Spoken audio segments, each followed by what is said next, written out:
बहुत समय पहले की बात है। एक घने जंगल में अनेक जीव रहते थे। उनमें से सबसे तेज खरगोश और सबसे धीमा कछुआ अक्सर चर्चा का विषय बने रहते थे। खरगोश अपनी गति पर बहुत घमंड करता था। वह जंगल के सभी जानवरों को सामने डींग मारते हुए कहता, इस पूरे जंगल में मुझसे तेज कोई नहीं दौड़ सकता। कछुआ शांत स्वभाव का था। वह कभी किसी से प्रतिस्पर्धा नहीं करता। लेकिन खरगोश का अहंकार देखकर एक दिन उसने कहा, खरगोश भाई, तेज दौड़ना ही सब कुछ नहीं है। धैर्य और निरंतरता प्रयास भी उतनी ही महत्वपूर्ण है। खरगोश उसकी बात सुनकर हंस पड़ा और बोला, अरे कछुए, तुम मेरे सामने दौड़ की बात कर रहे हो?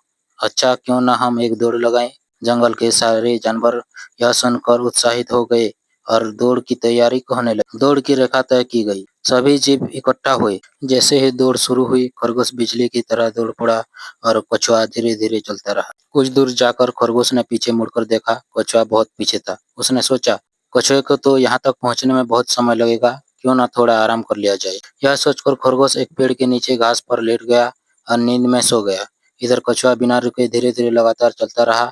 उसे सिर्फ मंजिल तक पहुंचने की चिंता थी, ना कि गति की। काफी देर बाद जब खरगोश जागा तो उसने देखा कि कछुआ मंजिल के पास पहुंच चुका है। वह घबरा कर पूरी ताकत से दौड़ा, लेकिन अब तक बहुत देर हो चुकी थी। कछुए ने पहले ही मंजिल पार कर ली। सभी जानवर कछुए की जीत पर तालियां बजाने लगे।